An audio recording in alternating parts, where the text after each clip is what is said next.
Hello, everyone. This is Mikey Winfield, and welcome to Step Fans and Chill. You know where we at? The morning show with the late night feel, depending on when we release it. Welcome back, baby. What's going on, everybody? You in your car right now? Where you at listening? You in the gym? You at the house? I hope you in a comfortable place. I don't know what I'm going to say, so maybe you keep it in just your ears. And if it's one of the ones you think you should shoot out and recommend to people, then decide that afterwards. Because, every once in a while, something might be wild, it pop off, it needs to be said. And then you're like, whoa, everybody, and you can't listen to the things in big crowds. You're like, I don't want my grandma to hear it. But I want y'all to know, your grandma nasty. She heard it all. She just didn't. She just don't want you to think that she thinks that way because of the way you look at her. But that's not the way I look at her. That's not the way I look at grandma. What are we talking about, man? Hey, it's this world moves fast. You just gotta hop on the story when it's hot. I feel like a lot of my childhood is just like, I don't know, it's just returning. It's just like full circle on a bunch of things. Like, these things go away and then boom, they just show back up in like a featured film or a series, So you know what I'm talking about. You know what I'm talking about. I'm talking about the Menedez Brothers. They're back. Yeah, they back, man. Look at this, man. We just jumping right into it. Lyle and Eric Menedez, who have spent more than 3 decades in prison for fatally shooting their parents in their Beverly Hills mansion, was resentenced. They got resentenced on Tuesday, moving one step closer to freedom. How you feel about that? The Menedez brothers are back.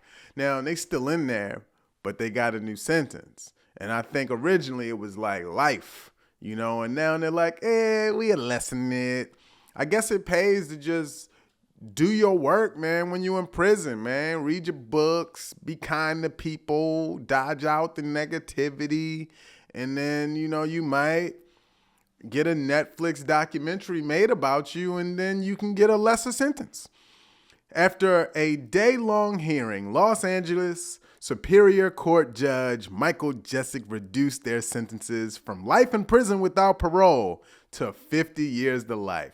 Isn't it fun going to court in Los Angeles? I don't even know if this is a real judge. He might just be an actor playing a judge, and he just so good about it. Like, were the Menedez brothers in real prison, or were they in actor prison? Was it all make-believe? Who even knows? Who even knows that I'm going to be in Burbank at Flappers Comedy Club June 7th? Come see your boy. What's happening? This makes them eligible for parole under California's youthful offender law because they committed the murders before they were 26. Hey, anyone thinking about committing a murder? Do it before you turn 26 and you have to get off your parents' insurance.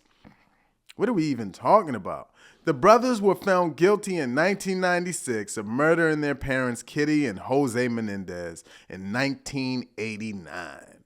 When Eric was 18 and Lyle was 21, the brothers maintained that the killings were in self-defense, saying that they had been sexually abused by their father and feared for their lives. This is tough. Defense attorney recommends resentencing of Menedez brothers for the 1989 slaying of their parents. All right. Wow. There has been a long been a small but vocal group of supporters defending the Menedez brothers. A Netflix documentary and docudrama brought renewed attention and sympathy to the brothers' case last year. Their defense also claimed that there is new evidence bolstering their sexual abuse claims. Ooh, how does new evidence come out from the 1990s that they were actually sexually abused? I'm curious. What showed up? In October 2024, then Los Angeles County District Attorney George Gascon recommended the brothers be resentenced, citing the complexities surrounding sexual violence and their continuous rehabilitative efforts during their incarceration. His successor, Nathan Hochman, who was elected a month later, disagrees. But his attempts to block the resentencing process have been unsuccessful. Ooh, keep reading, Mike. All of that culminated in Tuesday's hearing, during which the brothers' lawyers argued that they are no longer posing a risk to safety, and several members of their extended family lobbied for a second chance. Your family's always going to be there for you. Yeah. Ugh. Isn't that eerie? A little, ugh. Yeah. The Menedez brothers, now in their 50s, attended via video from prison. They got Zoom in prison, y'all, and addressed the judge directly, apologizing for killing their parents. Oh, yeah, by the way, sorry I killed my parents. And for lying in the ensuing court proceedings. Eric said there was no justification for his actions. Oh, really, Eric? Which he called criminal, selfish, and cowardly. But he also said he had come a long way on his path of redemption, adding, "I will not stop trying to make a difference." Well, if Eric can make a difference in this world, that's the world I want to be in. Judge Michael Jessic, I guess he's real, cited the brothers' rehabilitation work on themselves and others, as well as supportive letters he had received from correctional officers in his resentencing decision. He says, "I do believe they've done enough over the last 35 years that one day they should get a chance." Man, that sounds like something Martin Luther King would say, you know, after doing their work for 35 years and believing they can make a change. Well, guess what? The Menedez brothers will probably be released soon. Imagine being on Tinder. You swipe and it's Lyle Menedez. Women, y'all getting down? That's what I want to know. Y'all gonna go, all right, let me give him a chance. Let me see what Lyle's talking about. That'd be a cool DM to get though, right? Y'all just DMing and he's just like, yeah, you have great eyes. And you're afraid to make him mad because you don't know if he's gonna have some trauma or something. Man, I need to go back. I haven't watched Raising Kanan in a while. Yeah, that was all I got on that. I need to catch up. It's good, man. You looking for some late night drama. You know, you looking for something, you know, something to just put on and share with somebody so y'all can watch TV together. That's one of those moves. Man, it's a damn shame what they did to Michael Jackson. That's all I got on that. See, I don't know, man. Do y'all believe a lot of the stuff they serving us in this world? Like, you see how good people are at wording things and manipulation, and we just eating it daily. They just serving us with it, you know? And I don't know, man. I just feel like they tricking us, man. A lot of times, man, you gotta figure out how to think for yourself, and hopefully you can do that. And as long as you're in a joyful place, that's all you really need. You don't need nothing else, even if you don't understand everything. It's about how is your soul floating. Man, I got several of them right around me right now. They just guide me and telling me stuff and showing up, and life is interesting. Let's jump into some relationship stuff. Man, I like to help people, man, in their relationships. I just feel like it's important because, especially like you 20-year-olds, some of your thinking is just off. Some of you just rude and dumb. And you're going to get it later. I mean, a lot of times you're supposed to be dumb. But it goes back to just logic. And if you don't have logic, hopefully your friends around you tell you like, bro, you're not logical. Because if you're not, you're just going to ruin someone else's life. Do you really want to do that? You know, learn how to comprehend and, take some time to evaluate yourself. I think self-awareness is the most valuable tool you can have in life.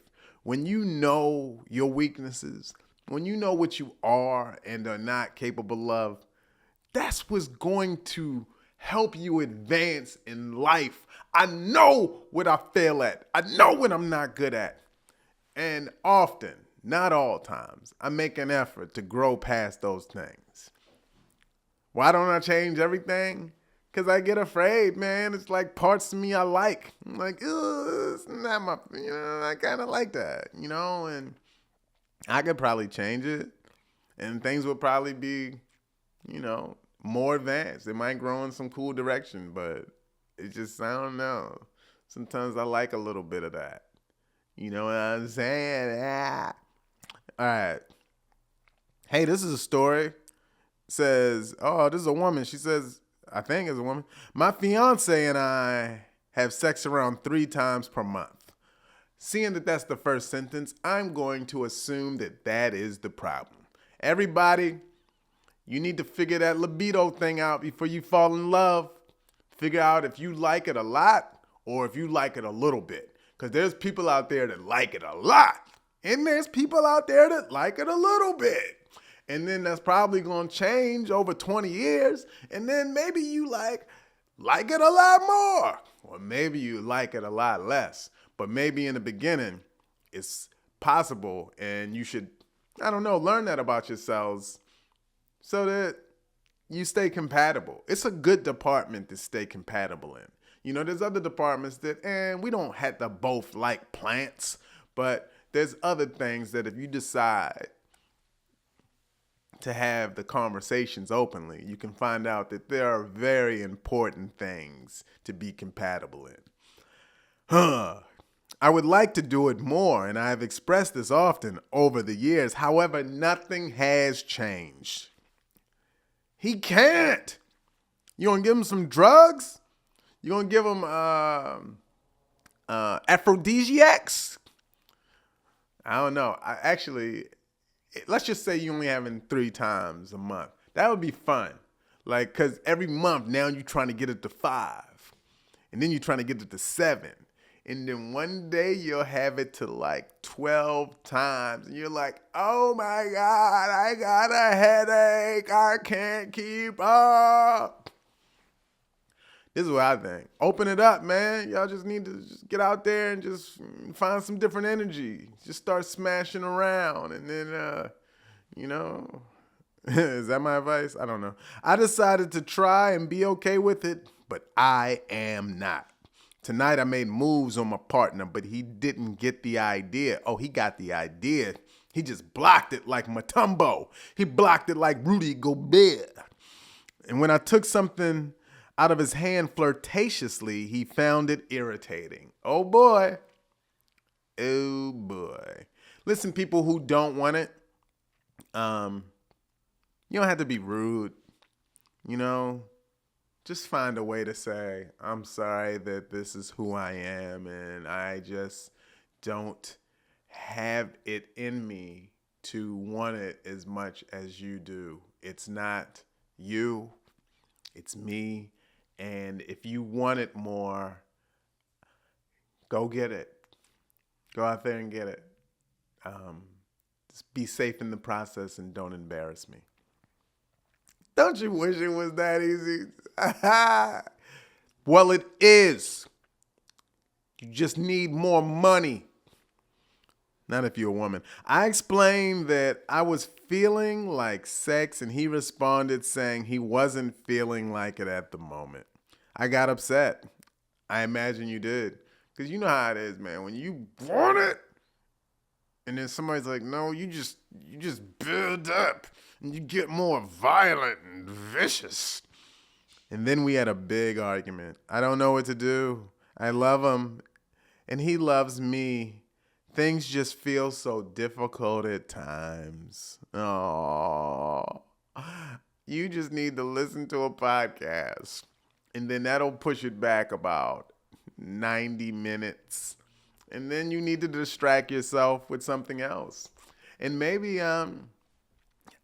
Read things that turn you off. And that way your libidos can eventually balance. I don't know. What puts you in the mood? Or not in the mood, actually. Like, I don't know. Find some Bible chapters.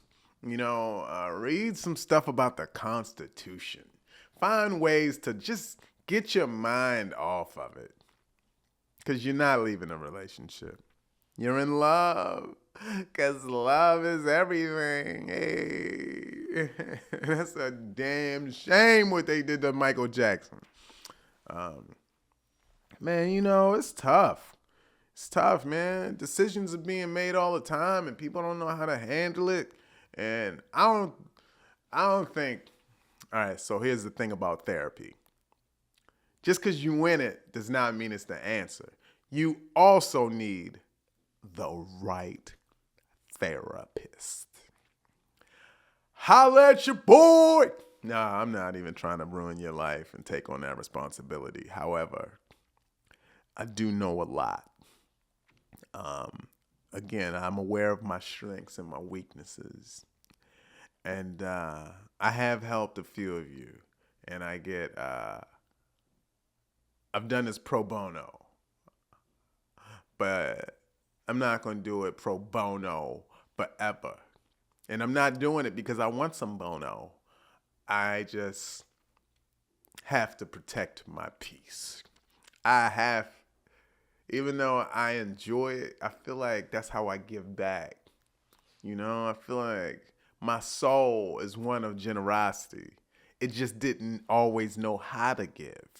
It always assumed it had to be financial, but then you realize with wisdom, there's other ways, many other ways to give. You know that even a compliment sometimes is a generosity, Positive advice. Lending a hand.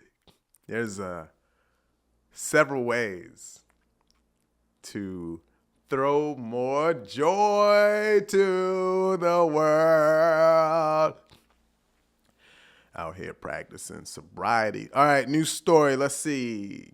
All right. She says she had an uncomfortable ride with her Lyft driver. Should I report him? Without reading the story, I'm going to go with yes. All right?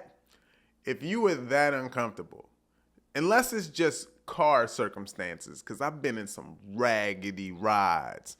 You ever be in them rides and you're like, this is filthy. You should be ashamed to have anybody sitting on this raggedy cotton towel that you got covering the seat to protect me from a disgusting seat. Like, at least change the towel. I'm talking, maybe everybody don't have $6.99 to go to Target and get a brand new towel, but this smells. Roll down the window or something. But that's a different type of reporting. Let's see what she's talking about. She's 22. She said, I caught a Lyft to work today, and, it was the same driver as last time. Oh, by the way, this is not relationship advice. This is just some general help a person, but we'll see what happens. It was the same driver I had the last time. Okay. What, you in a small town? How you keep bumping into the same Lyft driver? Last time I rode with him, when I got in the car, he called me beautiful. And we started talking. People out of pocket, man. Like, come on, Lyft driver. Like, this man, she says he's in his 40s. Have the decency to have a woman feel comfortable. You telling me some stranger woman gets in your car, which is already difficult enough, and you're talking about, hello, beautiful, get in the back. Man, I think about this a lot too, man. I was like, actually, I was trying to write the joke on stage, and I just couldn't get the joke. So I'll tell y'all the premise, and I'm like, man, imagine if I believed in reincarnation. I don't believe in it the way other people believe in it. But what if I believed in it in the way where, like, it ends and you come back a completely different something, right? And I just came back as a woman. Oh, man. I would carry a weapon. I would Of course I'm going to have a gun and people still got ice picks. I'm going to have something sharp.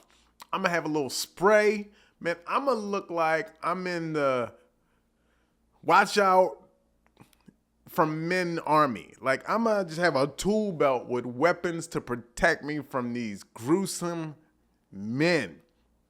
That's what I thought about. That's literally, one day I was like, man, look what women got to go through just to walk down the street. Just from grimy dudes, just on some wild stuff. Hello, beautiful. Get in the back. Where am I taking you today? Who's going to be there? Oh, man. Then he started to going about how he's trying to get rid of his crazy girlfriend and whatnot. Why everybody in a relationship always say it's the other person? It's always them. At the end of the ride, he asked me for my number and could he take me out? Oh, man, I don't want to be a woman. I gave my number, but ended up changing my number due to other reasons. And I wasn't really feeling him anyway and thought that was that. Then she gets in the car with him again. I don't know. Is the universe saying, hey, stick with dad? Well, this morning I got him again and I was already running super late and didn't have time to cancel. He yells out the window, hey, beautiful, come sit in the front. Remember me, George? That's scary. I'm telling you, I watch a lot of Lifetime movies. This is definitely in the making to be one of the new ones. I shouldn't have sat in the front. Why are you making all the wrong decisions? Where is your father? Tired of people not having direction. I can't save you all. I can't save you all. I'm trying my best. Listen to the words. Listen to your heart. Your heart knew you wasn't supposed to get in the front seat. Your heart needs to tell you you're allowed to be late for work. If George shows up on the profile to take you to work, you don't have to get in George's car. George is a nasty old man that can't be trusted. And there's somebody out there like, George has a good heart. Yes, he does. George has a good... No! George hasn't been set straight. So George is still wilding out. Hello, beautiful. So every woman that gets in a car just on that. Who wants to be around that, man? I'm tired of that. I'm tired of why you gotta deal with that? Just take me to where I'm supposed to go and shut the blank up. I'm trying to do it clean. It's frustrating. Yo, just drop her off. Put on some music. You don't have to talk. Anyways, during the car ride, he said how he was trying to reach me but couldn't get a hold of me. And this is where I started to get uncomfortable. He asked me, why did my last relationship end? And I said I'm not comfortable talking about that. Then he goes on to say his last relationship ended because, well, you see, I really love sex. Oh my gosh, I'm over this. How often do you have sex? And more weird questions. Then he started to touch my thigh and asked if he could feel my skin. Is this real? It is real. This is what a number of people go through daily. And the fact that you're writing saying, should I report this? Are you serious? Are you serious? You should do more than report this. You should track down his car and throw a rock through the window. This man needs to pay. Putting people in uncomfortable situations and then feeling their legs. What are we talking about right here? We out of comedy now. We done with jokes. We done with human decency and respect. Life is hard enough. Now you gotta get... I was so uncomfortable and scared because we were on the highway. I always read about stories like this, but never thought it would happen to me. I've had other strange Lyft drivers, but not to this extent. I'm not that confrontational. I don't care if you're not confrontational. Obviously, you can't spray him with pepper spray on the highway or nothing, but I don't know. Consider having it and maybe shoot them after you arrive to your destination. And I don't want to be responsible for someone losing their job or any retaliation. I get the retaliation part, but everybody don't need a job in that type of capacity if that's how they're treating the job. This sucks, but it's what it does. Yeah, this is very sad. It's really sad. It's kind of like this is our dark world, man. I understand why, like, I get it, man. Why you just want to like move and find your place of peace and contentment, and figure it out, people, the best you can. Speak to elders, ones you know and trust, not ones that drive lifts and touch on people's thighs. It's just sick. All right, let's find a positive note. Let me find something positive that's been in my life lately, because I don't even want to end it like that. Or maybe I do. Maybe you just end it and just know that, like, that's the reality, man, and things can change. All right, I got one. I was in Warren, Ohio. I never heard of this place. And when I talk about turning the show around, it was a very, very great time, man. Talking about people that don't get a lot of entertainment. I mean, I get it. No one's even heard of that place. And the show was incredible. The people of Warren were beautiful. They just were grateful, and, they laughed when it was funny. They just were. Listen, other comedians, if you can get out there, go out there. Let's throw some shows. Let's throw some shows in these small towns, the ones that don't get the entertainment. Obviously, it's always LA. It's always Miami and Chicago, But there's a lot of places starving for talent. And I know it got to make sense financially, but, hey, man, spread your gift. Spread it out there. Let them have it. You guys, I'm going to make a huge effort to update my website with all the upcoming dates. If you are not on my email list that I was about to get rid of until someone at my show recently said, I got your email and that's why I'm here. It's the reason I'm keeping it, even though I spend a lot for it monthly. Get on my email list at bigassteeth.com. Go to the page that says, I want to stay in contact, and sign up and get on the email list. Otherwise, I'm going to see y'all at the next event. Thank you all. Signing off.